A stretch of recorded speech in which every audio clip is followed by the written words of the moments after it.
दुर्दैवी प्रसंग फलटणमध्ये घडला आणि या प्रसंगावरून जे काही चाललेलं आपण पाहतोय ते आपल्या सर्वांच्या समक्ष आहे।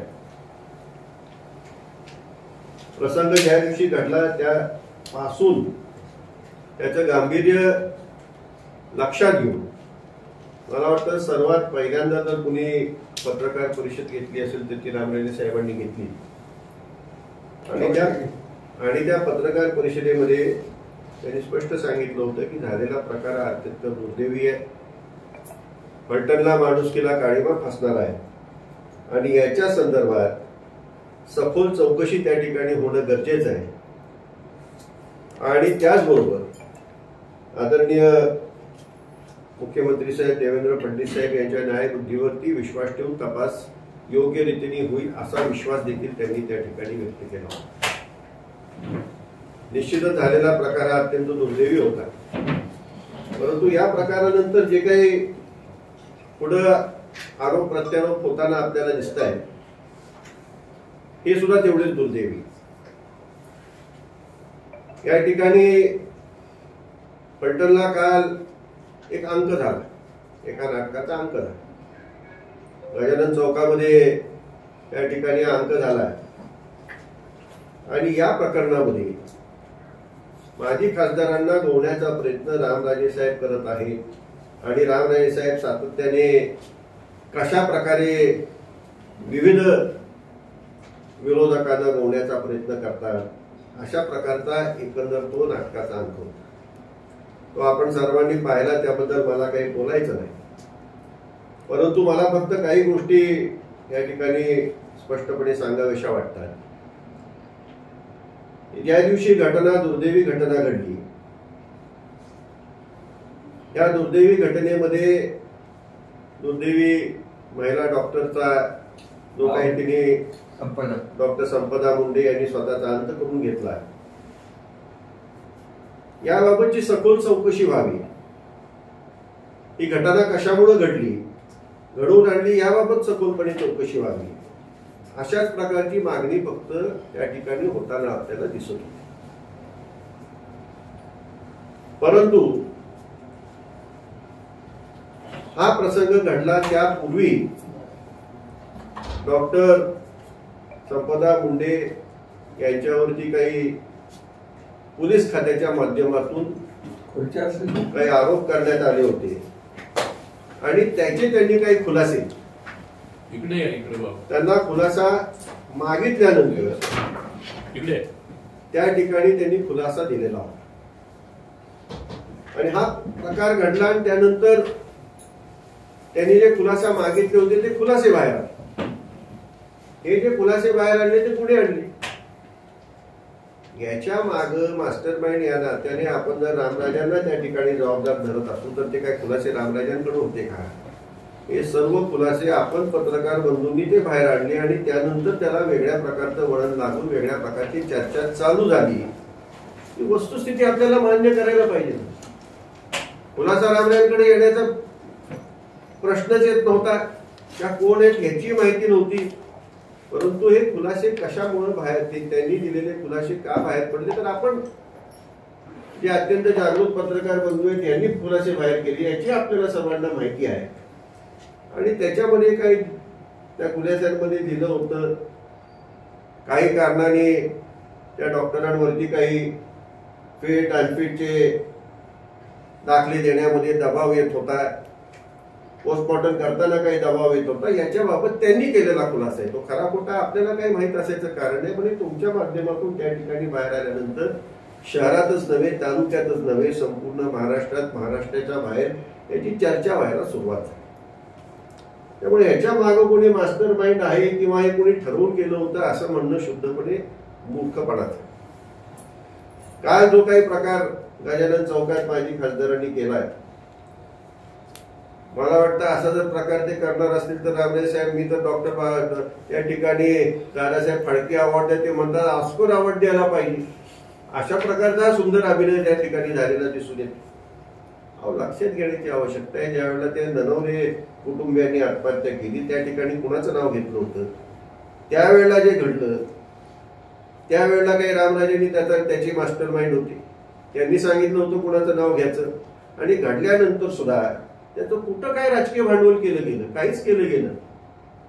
आगवण्या त्यांचा कार्यकर्ता 2 वेळा विधानसभेला, एकदा काँग्रेसच्या तिकिटावर एकदा भाजपच्या तिकिटावर त्यांनी त्यांच्या बाजूने निवडणूक लढवली. त्यांचे देण्या घेण्याचे संबंधित आपला त्याविषयी संबंध कुठे येतो? तो जर अडचणीत असेल, त्याला जर अडचणीत आणला असेल, तर त्याच्या कुटुंबियांकडून जर त्याचा उद्रेक झाला असेल तर त्यात नवल काय? त्याच्यामध्ये त्याला मास्टर माइंड दुसरा कोणी असण्याचं कारण काय? त्याच्या मुलींनी जो काही प्रसंग घडला, त्याच्या अडचणीत आल्या, त्याकरता त्याच्या मुलींनी देखील आत्महत्या करण्याचा प्रयत्न केला.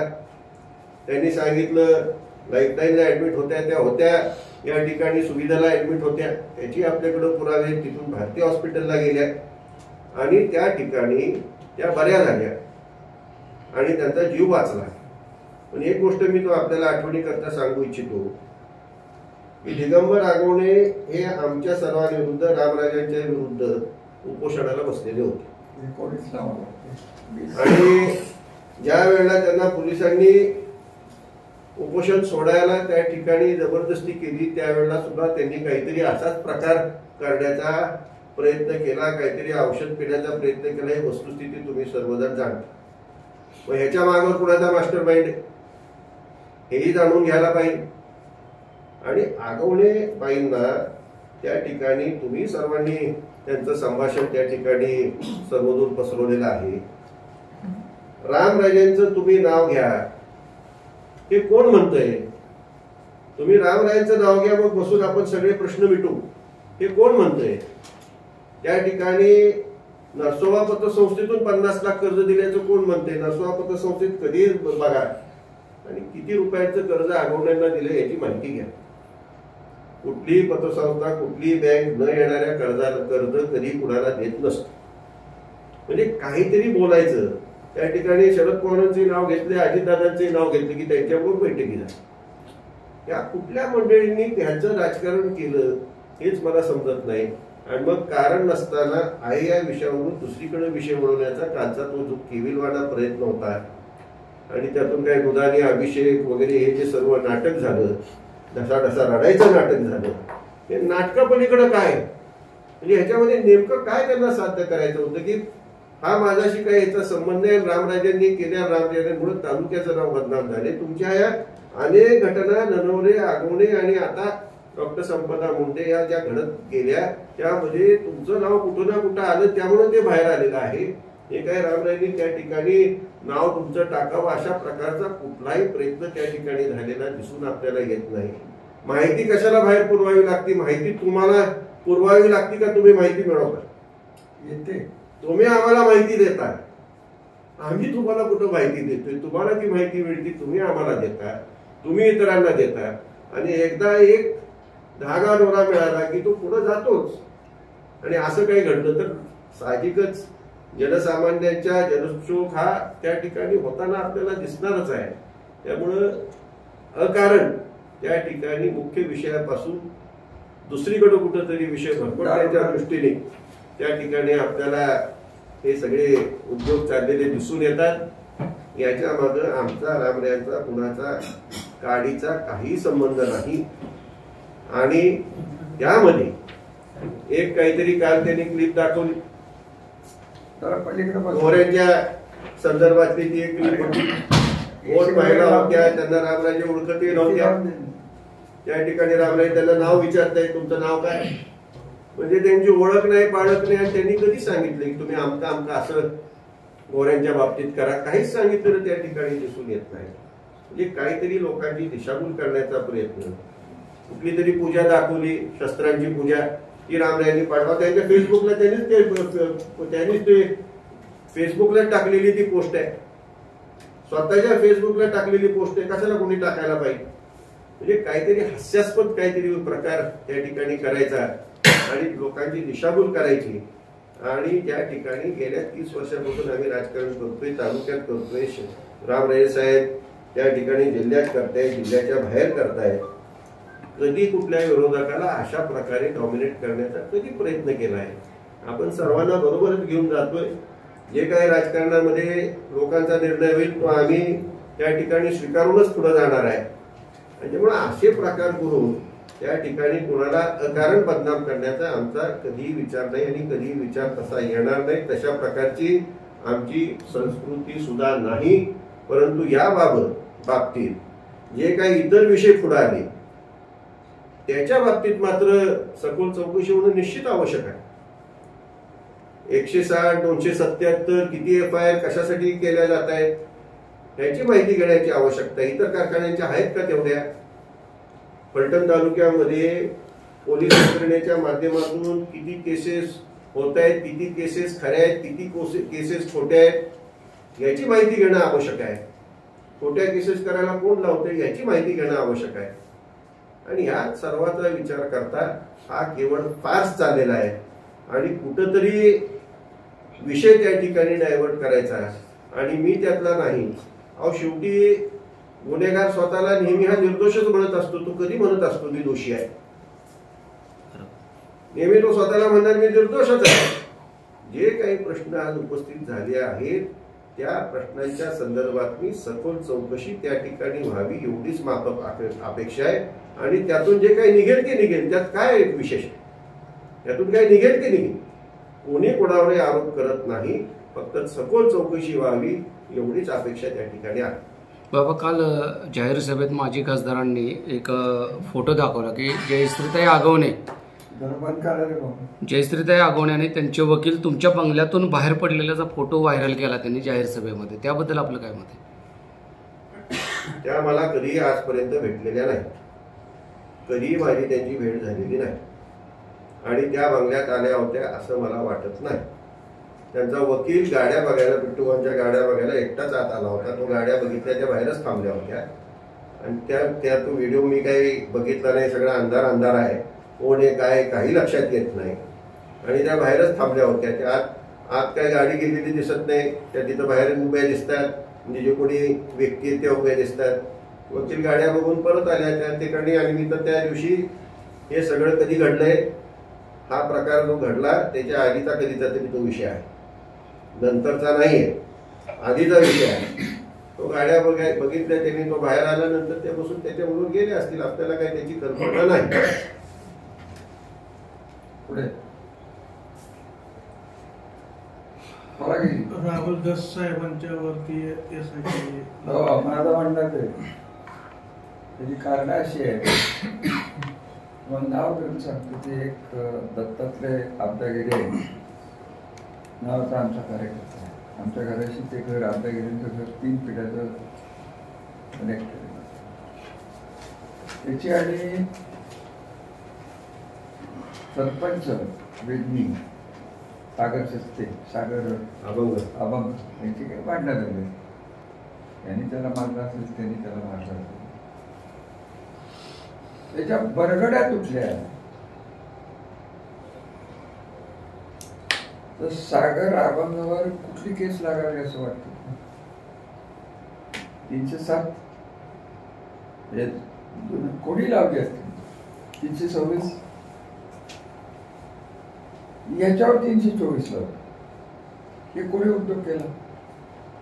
या सगळ्या गोष्टीत माझं म्हणणं की राहुलच काय माझं वैयक्तिक वैरी नाही. मी त्याला 4 वेळा फोन करून सांगितलं होतं की साहेब तुम्ही बॅलन्स ठेवा. या गोष्टी अंगाशी येतात. केवळ त्यांनी तुमची बदली केली म्हणून तुम्ही वन साइडेड चालू नका. हे त्यांना मी 4 वेळा नीट एक ज्येष्ठ आणि जास्त दिवस राजकारणात राहिल्यामुळे मी बघितलं.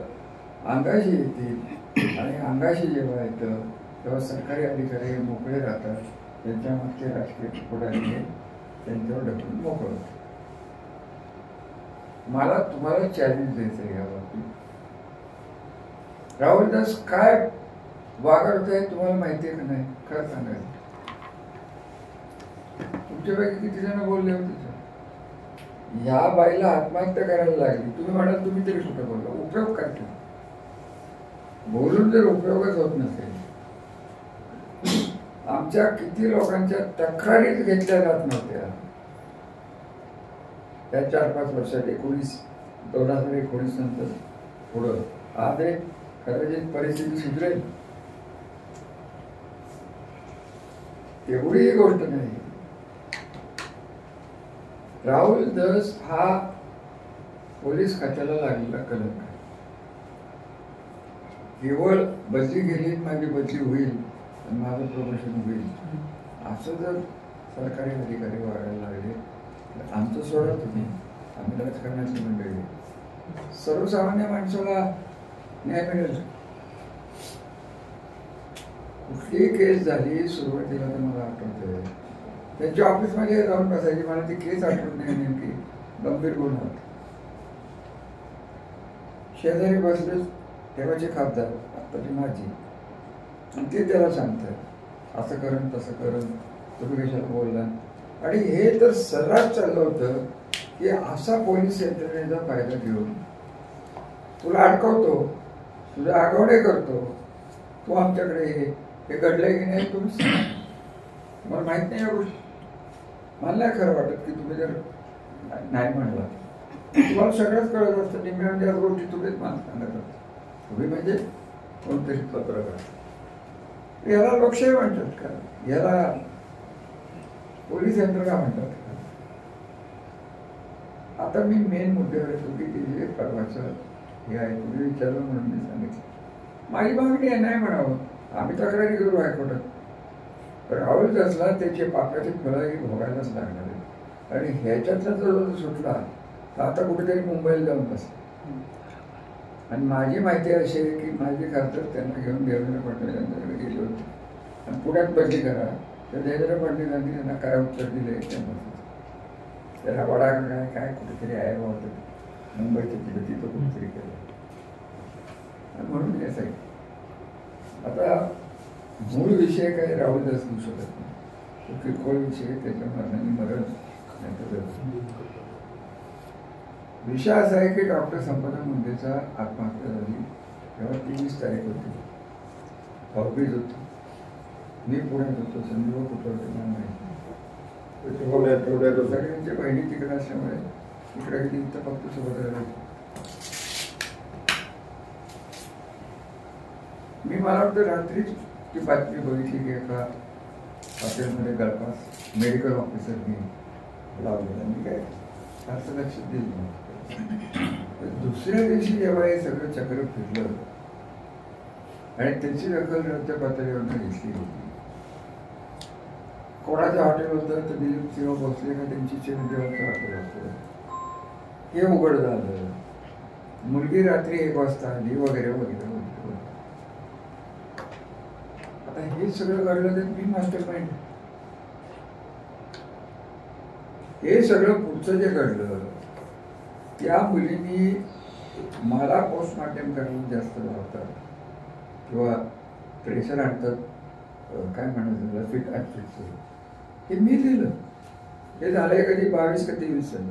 तिने जे पत्र लिहिलंय तुमच्या सगळ्यांच्याकडे आहे ते मला माहिती आहे. त्याची तारखा बघा.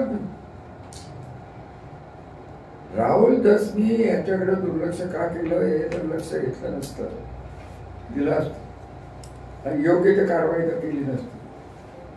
महाडिक PI होतं त्याला सांगितलं असतं की अशी अशी तक्रार आहे, पोलीस डिपार्टमेंटची आपले अप्रूव्ह आहे, हे करत असलं तर चेक करा. चेक करून कुठं गेलं तर त्या मुलीला माहितीचा अधिकार वापरायला लागला तरी उत्तर नाही. याचा अर्थ काय होतं? मग माझं तर स्पष्ट म्हणणं आहे की ह्या मुलीला अनेक अन्य कारणामुळे तिला आत्महत्येची प्रवृत्ती, तिची इन्क्लिनेशन वाढलं असेल, काय तिच्या खाजगी गोष्टी असतील, मला काही त्या विषयात बोलणं.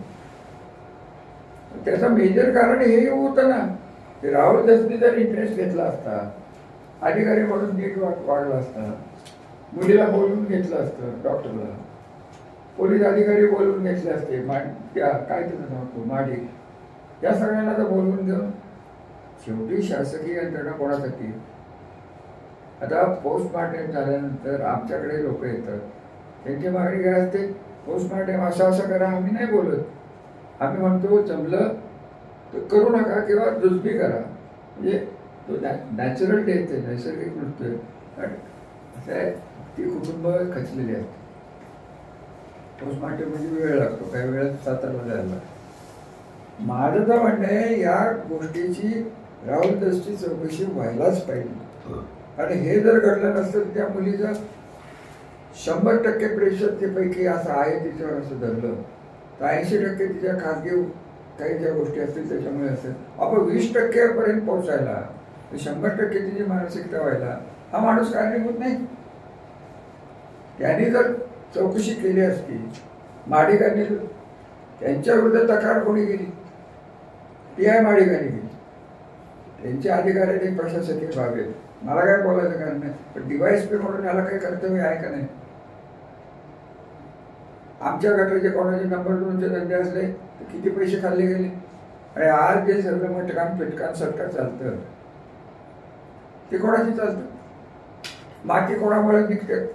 तहसीलदार सामील, प्रांत सामील, पोलीस अधिकारी सामील, DYSP सामील,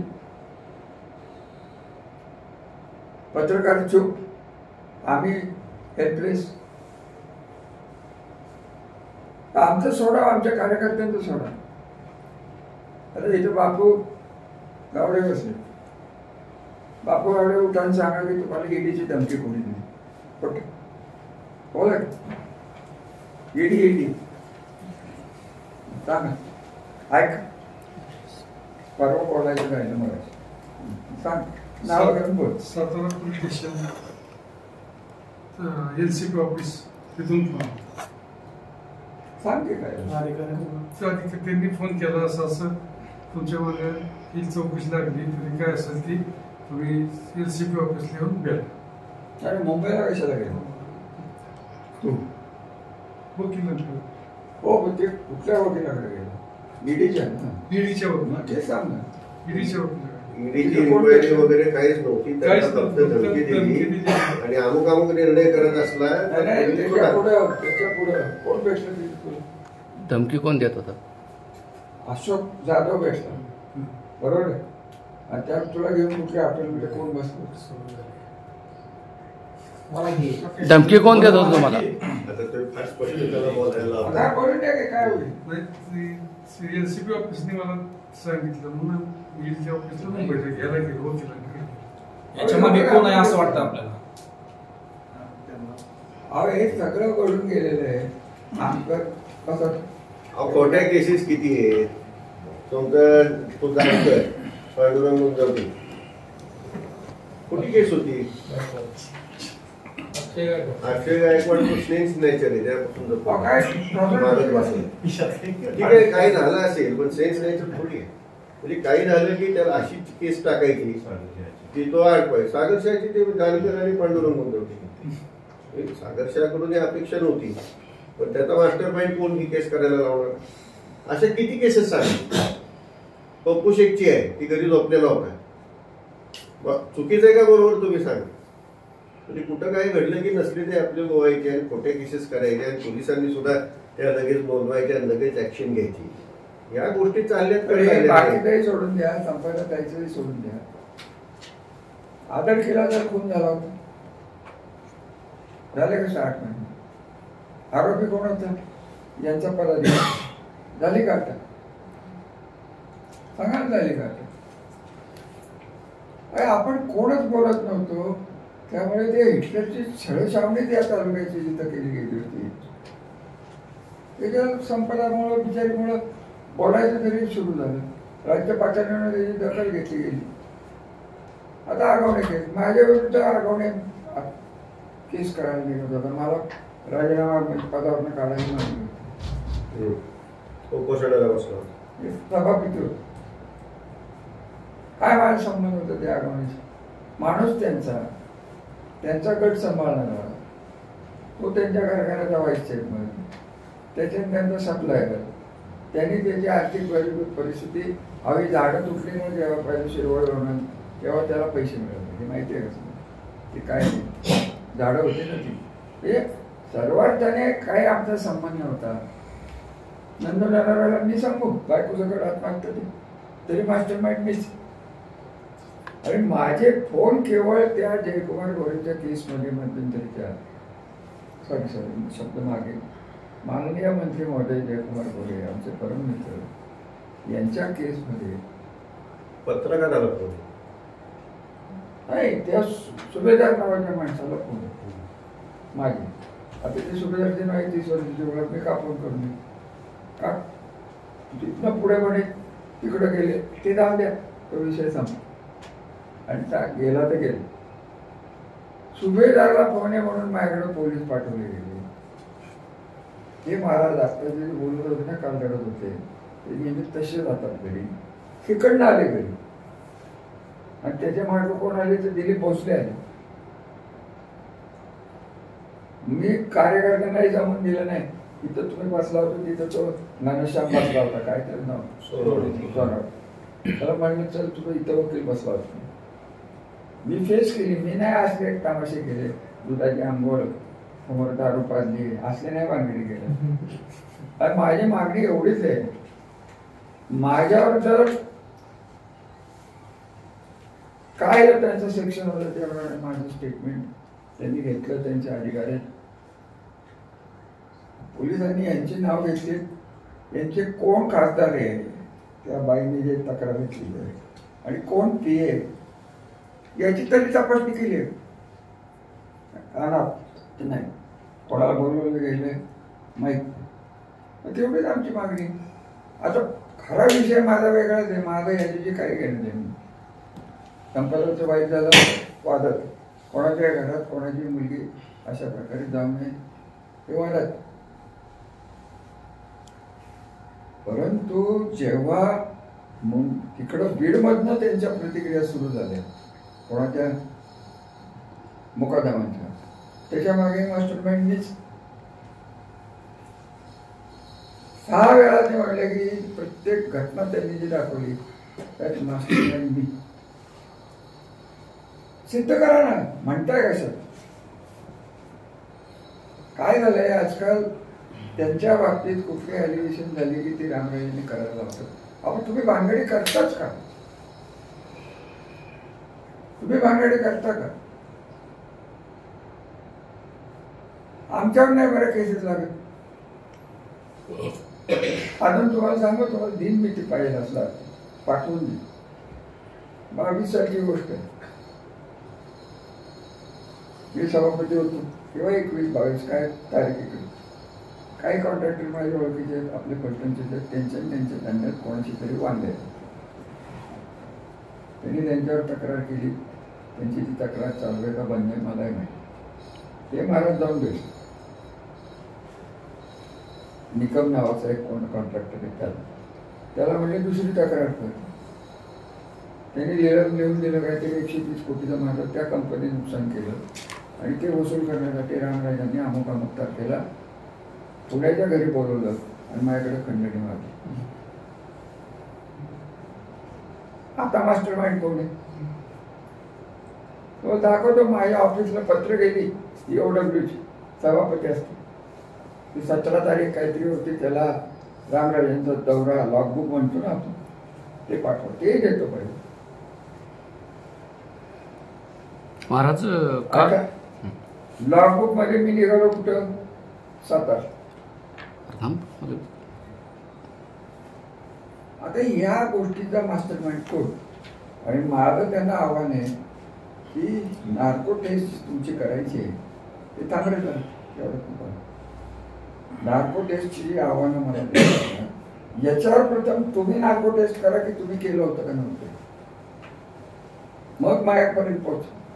धडधडीत ते आगोणे मॅडमला सांगून राहिले की रामरायांचं नाव घ्या, अजून काय पाहिजे, पुढचा विषय काय पाहिजे धडधडीत सांगून राहिले. ऐकायचे का? त्यांनी सगळ्याच्या महाराष्ट्राची ऐकली काय. अरे आणि एकदा नव्हे कित्येकदा की नाव घ्या मग आपण बघू, नाव घ्या मग बघू, हे खोटंच म्हणायचं. कालच्या कार्यक्रमामध्ये खासदारांनी एक व्हिडिओ दाखवला. सुषमा आमदार आहे, प्रेसमध्ये एक व्हिडिओ दाखवला शस्त्रपूजन.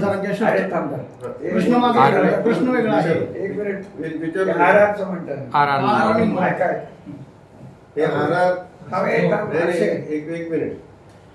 एक तरी RP नाईक निंबाळकर, RR निंबाळकर नाही. नाही पुढची तुम्हाला पाहिजे तो कोण आहे सगळ्यांना पुढे सचिन मोरे साहेब. आपण फक्त त्याला एक फोन करा ना, फोन करा आणि मिस कॉल करा. करा ना त्याला. एकाने कोणतरी करा. लावले. अरे ते मी करतो. तो करता. इकडे समोर दाखव. इकडे अक्षय. प्रेस. ते त्याला दाखवायला लागेल. आम्हाला दाखवावं लागेल. करता दाखवून. आणि ते शस्त्रपूजा त्यांनी फेसबुकवर त्यांनीच केलेली आहे. म्हणजे विशेष काय आहे? असं जर अक्षय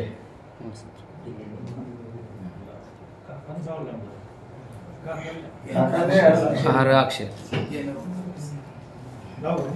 थांबा जरा. शांत राहा.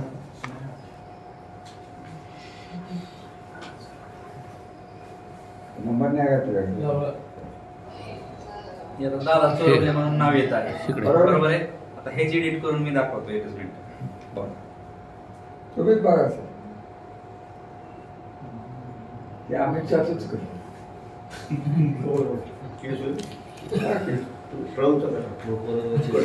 नको त्याच्यावर एक केस टाकतो. म्हणजे ट्रम्पचं आधार कार्ड केलं.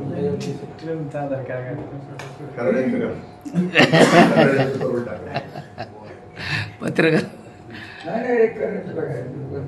त्याच्यावर काय बोलूच नका ना. नाही माझं अरे अहो काय समजत आहे का? काय झालं? नाव एडिट करतो. अरे करणं एक्स वाय झेड काय दादा चोरून ते आणि त्याचं नाव वाचलं त्याचं कोणाला तो टाकतो. म्हणूनच मी तुम्हाला म्हणतो तुमचं करा. त्यांना जाऊन विचारा.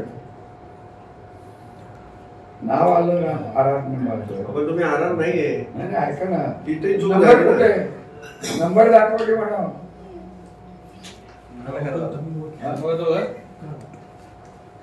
थांबा. दाखवले नंबर येऊ दे.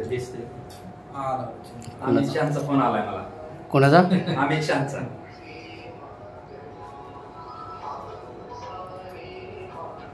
इकडे दाखवा. इकडे जवळ आहे जरा. याच्यावर या इकडे. दोन्ही मोबाईल घेऊन ये. पुढे दाखव. इकडे दोन्ही मोबाईल दाखव.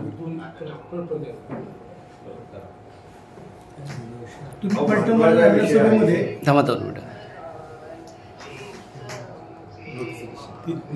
नोटिफिकेशन काढ.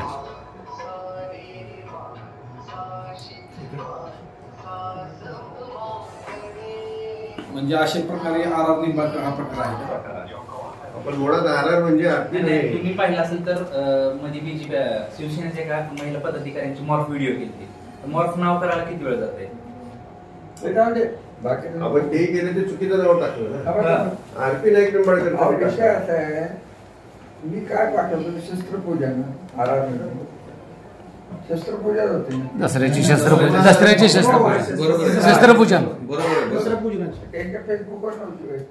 हो आहे. त्यांचं म्हणणं आहे की तुम्ही त्यांना शेअर केलं आहे. आपण ते फेसबुकवर सगळे जगायला लागतील ना. काय मी त्यांचा फ्रेंड आहे काय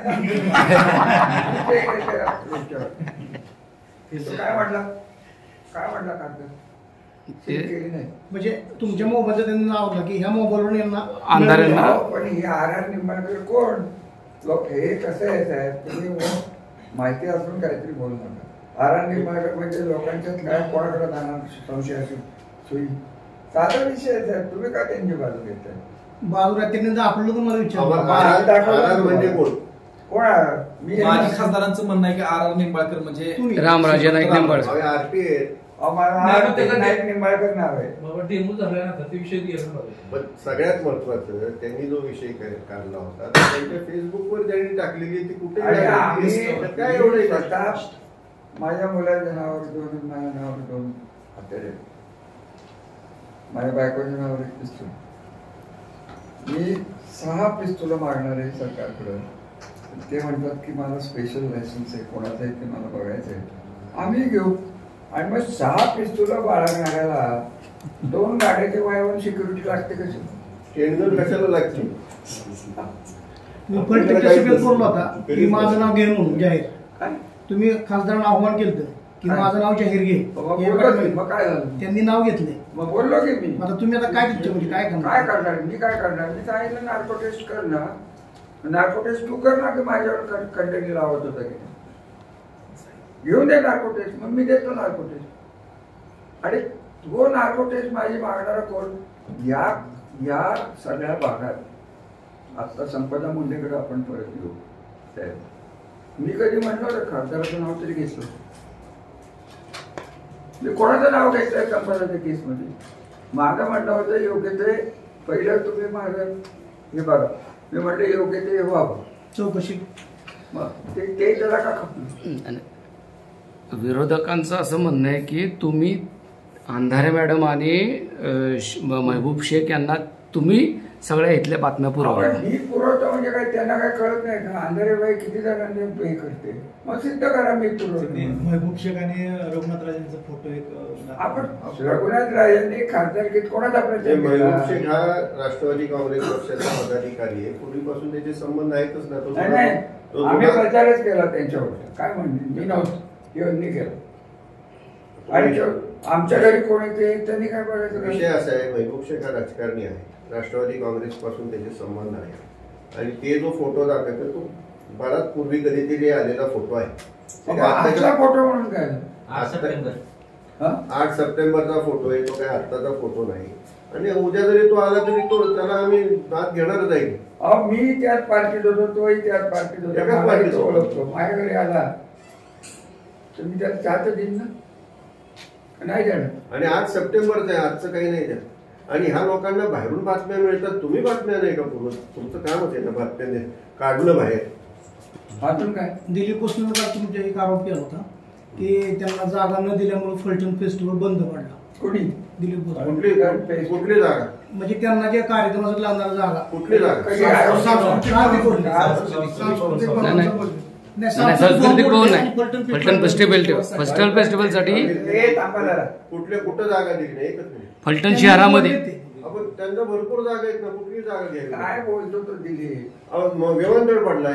तो भाग सोडून द्या. फलटण फेस्टिवल मी आमदार झाल्यानंतर मालदाईमध्ये पहिले मीच गेलो होतो. अरे मी तुला आठवत असेल तर बघा, काय सांगतो दिली जागा दिली नाही, त्याला गडसोली दिलं नसेल. हे बघा, गडचिरोलीला पण तुम्ही होते. गडसोली गडसोली बद्दल मला जरा खुलासा करू द्या. गडसोली मैदानला आपण अत्यंत उत्तम पैकी त्या ठिकाणी मैदान तयार केलेलं आहे. ते आपण कुठल्याही फेस्टिवलला, कुठल्याही पूर्वी फलटणच्या यात्रेलाही दिलं जात होतं. मैदान पूर्णपणे खराब होत होतं. आज आपली मुलींची हॉकी टीम दिल्लीला जाते, फुटबॉलच्या आपल्या अनेक टीम्स आहेत. ते मैदान फक्त खेळण्यासाठी आहे. इतरत्र कशालाही वापरलं की ते खराब होतं. इथं खेळ सोडून दुसरं कशालाच आपण कुणालाच देत नाही. अजून एक तुम्हाला सांग, 1996 मीच होतो. दिलीपराव भोसल्यांची शाळा ही ओपन आहे. त्यांच्या नावावर कोणी गेली? कोणी गेली? तो विचारा गेली. तुम्ही दिली उठाने त्यांना विचारा. मी दिले. जेव्हा काय दर्शन बघितले हनुमंतराव जयवंत त्यांच्या मंडळीचे ते काय फूड फेस्टिवल होतं, त्याला मी नव्हतो गेलो. आमच्याकडे दोनदा ते त्यांच्या मिसेस दोनदा नगरपालिकेत होत्या की नाही. क्लबची जागा दिली होती ना फूड फेस्टिवल. आणि तुम्हाला त्याच्या पुढचं सांगू काय, हे जर घडलं नसतं तर आमच्या मनात, कमीत कमी माझ्या मनात, त्यांचा तेजू हा मुलगा नगराध्यक्ष पदाला पात्र आहे असं माझी स्वतःची भावना होती. आणि दिलीपराव म्हणा, तुम्हाला जर व्हायचं असेल 75ला नगराध्यक्ष तर मी उभं राहायची शक्यता जास्त आहे. 78 दुसरं काय बोल? मनोमिलनाला विरोध केल्यामुळं एक उभाण रचलं गेलं. मनोमिलनाला कोणी विरोध केला? त्यांची आणि माझी त्यांची इच्छा होती की एकत्र बसून आपण पुढच्या लोकसभेचं वगैरे आपण ठरवू. त्या ठिकाणी मला खाली तुम्ही बघा वगैरे. परंतु त्यांची त्यामध्ये एक अशी अट होती की यामध्ये तुम्ही फक्त याचं रामराजे नाही, तर त्याला मी मान्यता कधी देऊ शकत नाही. आम्ही जे काय आम्ही एकत्र चालू केलंय आणि एकत्र आम्ही ते संपवणार. त्यात काही वेगवेगळं होणार नाही. आणि ह्याच्यामध्ये त्यांनी त्यांची भूमिका मांडली, मी माझी मांडली, विषय त्या ठिकाणी संपला. त्यांना सुद्धा गरज आहे ना. त्यांना विधानसभेला ज्याप्रमाणे माळशिरस एकत्रित होतो तसा एकत्रित करून अशी त्यांची अपेक्षा होती. नीट वागले असते याची त्यांची अपेक्षा होती. परंतु त्यांची जी अट होती ती मला मान्य नाही. त्यामुळे तो विषय संपला.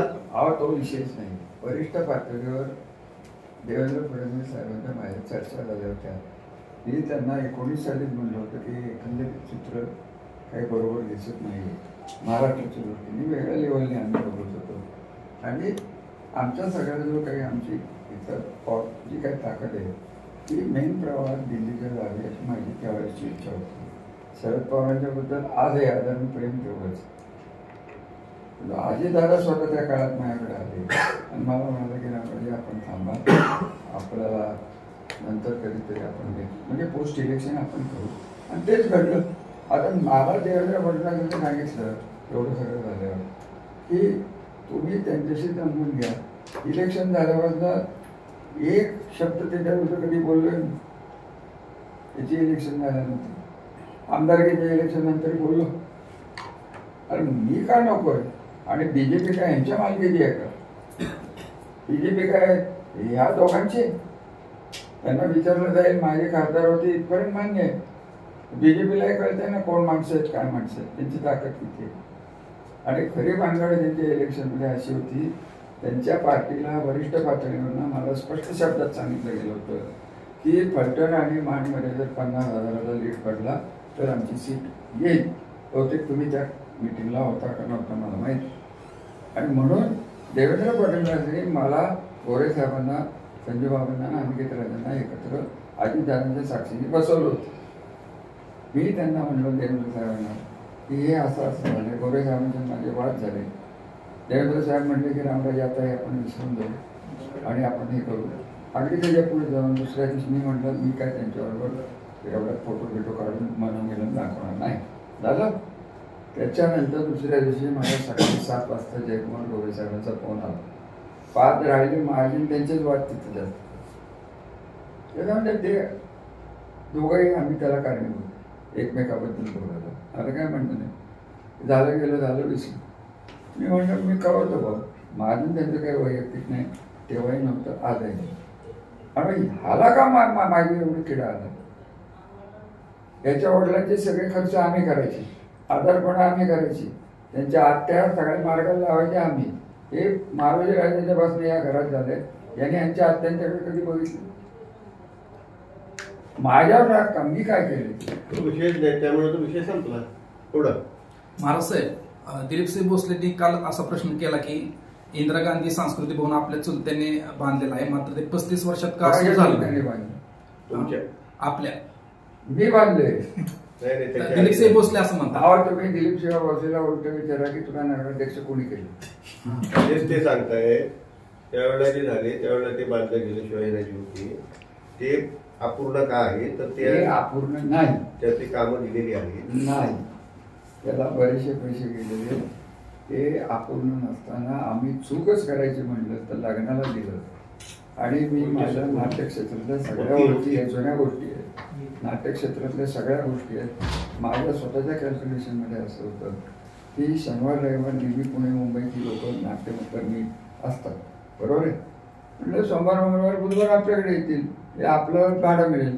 त्यांना भाडं आपलं परवडणार, ते परवडणार. नाट्यक्षेत्रातले कोण आले नाहीत. खुर्च्या पडल्या, लग्नाला दिलं, त्याचं वाटोळं झालं, दुरुस्तीचे प्रयत्न झाले, दुरुस्ती काय होऊ शकली नाही. इथपर्यंत ठीक आहे. आम्ही केलं नाही म्हणजे नाही, खरं त्याला हे टाकले आहेत ना, पैसे टाकले, पैसे टाकले, सगळं चालू आहे. दिलीप रावना म्हणावं मला जुनं करायला लावू नका, मला ते खुर्चीची टेंडर आणि देसाई सीओ सगळं माहिती हवं, एवढंच सांग, बाकी काय बोलू नका. बोला पुढे. ॲडव्होकेट नरसिंह निकम म्हणले की श्रीमंतांना एवढी मोठी सभा सहन झाली नाही. कोणाला? श्रीमंतांना म्हणजे तुम्हाला. अहो साहेब, देवेंद्र फडणवीसांची याच्यावर मोठी सभा होती, ती मी पचवली आणि याला 19,000 लीड ठेवला. मला काय फरक पडणार होता? काय त्याला काय अर्थ आहे का? सर्वात मुख्य मला तुम्हालाच प्रश्न विचारत आहे, तुम्ही लोकल आहात. हा माणूस मी राजकारणात आल्यापासून आमच्याबद्दल कधी एक शब्द चांगला बोललाय दाखवा मला तुम्ही. सभा छोट्या मोठ्या करायची त्याला हातखंडे आहे. एसटीचा एवढा मोठ्या प्रमाणात वापर मला माहित नव्हता, तो आता समजला. एसटी महाराष्ट्र ना ती एसटीची फोटो काढून आले असते तर कळलं असतं. आम्ही बघितले मला जे विचारताय ना ते त्यांना विचारा ना की एवढ्या एसट्या का आल्या. लिहून आलं होतं, लोकांचे काय गैरसोय झाली, तुम्ही त्यांना विचारा ना. कुठनं आणलं? मग आमचं काहीच म्हणणं नाही, सगळेच करतो. कोण बायका होत्या समोर? काय काय म्हणतो आपण ते? चला पुढे काय नाही थांबा.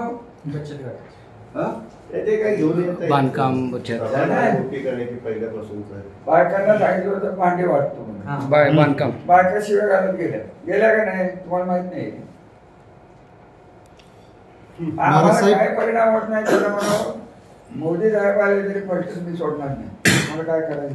महाराज साहेब, ती बांधकाम कामगारांची योजना आहे, त्या योजनेमध्ये अनेक आपल्या फलटण तालुक्यात अनेक लोकांकडून 1,000 रुपये घेतले जातात लाभार्थी एजंटच्या माध्यमातून. त्याविषयी आपलं मत काय? माझं मत काय, मला सगळंच माहिती नाही. याच्याविषयी ते अत्यंत चुकीचं आहे आणि त्यामध्ये या सगळ्या प्रकरणामुळं म्हणजे बांधकाम कामगार आहेत नाही आहेत, 1,000 रुपये दिले की काम होतंय आणि हे सगळी चुकीचा पायंडा प्रथा त्या ठिकाणी पडलेली बंद झाली पाहिजे. अहो 17,000 कोटी झाले महामंडळ आहे, त्याच्यावर डोळा ठेवून काम चाललंय. हे सगळे जी भांडी वाटप चालू आहे ती कुठे होती माहित नाही तुम्हाला? त्यांच्या गोडाऊनमध्ये होती. कशी काय आली? आणि तुमच्यापैकी किती जणांनी विचारलं? तुम्ही आम्हाला जे प्रश्न विचारला ना स्वतः विचारायला पाहिजे की आपण वर्तमान पत्रकार रिपोर्टर म्हणून त्यांना विचारायला पाहिजे. असं कसं म्हणतात? नाही थांबा होऊन द्या.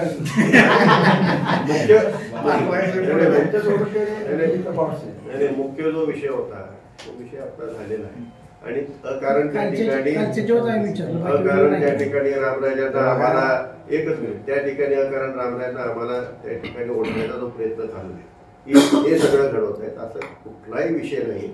सखोल चौकशी नीट व्हावी, पारदर्शकपणे व्हावी आणि आता निघालच आहे तर नरवडेपासून सगळ्या चौकशा त्या ठिकाणी पारदर्शकपणे व्हाव्यात एवढीच अपेक्षा आहे. याला कारणीभूत डीवायएसपी राहुल त्यांना काय बाजू घ्यायची? कारण चांगला ऑफिसर आहे म्हणलं. मी त्या मॅडमला म्हणलं की तुम्ही नीट वागा, लोकांच्या तक्रारी येतात की या शिव्या घालतात. खरं ते सांगतो मी तुम्हाला, कॅमेऱ्याच्या समोर बोल. नागरिक सांगतात मला की या शिव्या घालतात. महाराष्ट्र कारखान्याच्या संदर्भात प्रश्न आहे की जिल्ह्यामध्ये 160 केसेस दाखल आहेत कारखान्याच्या संदर्भात, मात्र 200 नाही सर्व कारखान्याचा 277 असा आरोप का केला जातो? मी बोललो होतो का 277? बोललो कोण? नाही. त्यांना विचारा की मला कसं. माझ्या माहितीप्रमाणे आता श्रीरामचाच विषय घेतला, एकही केस त्या ठिकाणी अशा प्रकारची नाही. पैसे बुडवण्याच्या वगैरे अनेक केसेस असतात, त्या वसुलीचा त्या ठिकाणी चालू असतो, परंतु अशा प्रकारे त्यांच्यावरती कुठलेही क्रिमिनल केसेस वगैरे घालून अशा प्रकारचं दडपण आणून वसुली केली जात नाही. कारण आपल्याला दरवर्षी ते कामगार चांगले असतात आणि वातावरण चांगलं ठेवलं तरच ते येणार असतात. अशा प्रकारचे केसेस वगैरे कोणी घालत नाही. मी जर हाची मातीशी जोडलेले पत्रकार आम्हाला ते काय बोलले त्यापेक्षा त्यांचे मुकादम तिथं काय बोलतायत ते जाऊन विचार. त्यांची टिंगल करतात. सर आमच्या कारखान्यावर कधी नाही कोण बोललं की मला उलट टांगलं मग ते एअरपोर्ट टाकवायचं. काय चाललंय? व्यवसाय आणि त्याच्यामध्ये असं करून चालत नाही. आता कामगारांना मी मारायला लागलो तर माझ्याकडे काम करत येणार. ते आपल्याला म्हणजे काय ते नियमानेच पुढे लबाडी केली, वादातीत लबाडी केली सगळ्या महाराष्ट्रात. मुकादमांनी नाही केली, टोळ्यांनी केली. त्यांच्या खालचे कामगार फसवतात. कधी कधी मुकादम पैसे आणून देतात त्यांना फसवलं असलं तरी थोडंफार आपल्याला मग सवलत देत ते वसूल होत राहते. काल खुली पत्रकार परिषद घेऊन विरोधकांनी गजानन चौकात जशी केली तशी तुम्ही करणार आहात का? खुली इलेक्शनची पहिली सुरुवात तिथनंच होणार. मला एक सांगा काका साहेब, त्यांनी काय आरोप केले? त्या आरोपात काही तथ्य आहे? आता करायचं झालं तर आता सगळं तुमच्या समोर मांडले. आणि मी नाही मांडलं, अंधारे मॅडमने मांडलं. अंधारे मॅडम काळी वगैरे मला माहित नाही. ते आहेत कुठं तिकडचं राहतात, पुण्याला म्हणतात. अहो त्यांचं कर्तृत्वच एवढं आघात आहे की बीड मधनच सगळं सुरू झालं. पण मला मुख्य एकच विषय सांग, आगवणे मॅडम आणि त्यांचं जे संभाषण झालं त्यात रामराजांना ते गुंतवण्याचा प्रयत्न करत होते का नव्हते? काय सांगितलं माहितीये का तुम्हाला? त्यांचा एक मित्र येतो थोपटे, संग्राम नितीन संग्राम नाही त्याला जाऊन भेटा. पुढे माझ्याकडे क्लिपच आहे हो, 4 वर्ष 5 वर्ष क्लिप. आता हे कोण उद्योग, आता हे खरं आहे का खोटे, हे तर धडधडीत समोर आहे ना. मग कोण कोणाला त्या ठिकाणी अडकवण्याचा प्रयत्न. माझं हे पूर्ण मी असमाधानी आहे की तुमच्या बांगड्या बाहेरची लायकीची लोक, तुम्हाला हे सगळं जाऊन इथलं उठून त्यांना विचारा की हे खरं आहे का खोटे. काय मला हे तर नाकारता येत नाही. आवाज आहे, सगळंच आहे. कोण कोणाला गवण्याचा प्रयत्न करतो. किती आता पापू शेख कोणी आज नसतं काय त्याला अर्थ राहिलाय काय. अरे तुम्ही मंडळी या सगळ्या गोष्टी बिघडवायला तुम्ही तितकेच कारणीभूत आहेत. हे अरविंद नेतात तुमचे सकट माझा महाराष्ट्रात एक विषय राहिला पुतळ्याचा. डॉक्टर संपदा मुंडे यांचा पुतळा आपण उभारणार असं सांगितलं. मात्र माजी खासदार रणजितसिंह नाईक निंबाळकर असं म्हणतात की डॉक्टर संपदा मुंडे यांचा पुतळा नक्की उभारा, आम्ही त्याला मदत करू. मात्र त्यांनी एक महापुरुषांचे पुतळे का उभे केले नाहीत. यामध्ये छत्रपती शिवाजी महाराजांचा पूर्णाकृती पुतळा असेल, लोकशाहीर अण्णाभाऊ साठे यांचा पुतळा असेल, असं प्रश्न. पैठण तालुक्यामध्ये पहिल्यांदा छत्रपती शिवाजी महाराजांचा पुतळा आम्हीच उभा केला साखरवाडीमध्ये. संभाजी महाराज आता फलटणचे नातू असल्यामुळे त्यांचा पुतळा उभा केला गेला. त्याचबरोबर त्या ठिकाणी भारतरत्न डॉक्टर भीमराव आंबेडकर यांचा पुतळा, महात्मा ज्योतिबा फुले यांचा पुतळा उभा करण्याच्या दृष्टीने पावलं उचलली होती. तिथं गैरसमज करून देण्यात आला. महात्मा फुले पुतळ्यांच्या बाबत गैरसमज करून देण्यात आला आणि तशा प्रकारची ऑर्डर सुद्धा दिलेली आहे. शिवाजी महाराजांच्या पुतळ्यांची सुद्धा ऑर्डर दिलेली आहे. त्यांना म्हणा मी संपदाचा पुतळा झाल्यानंतर तुमचंच करणारे काय काळजी.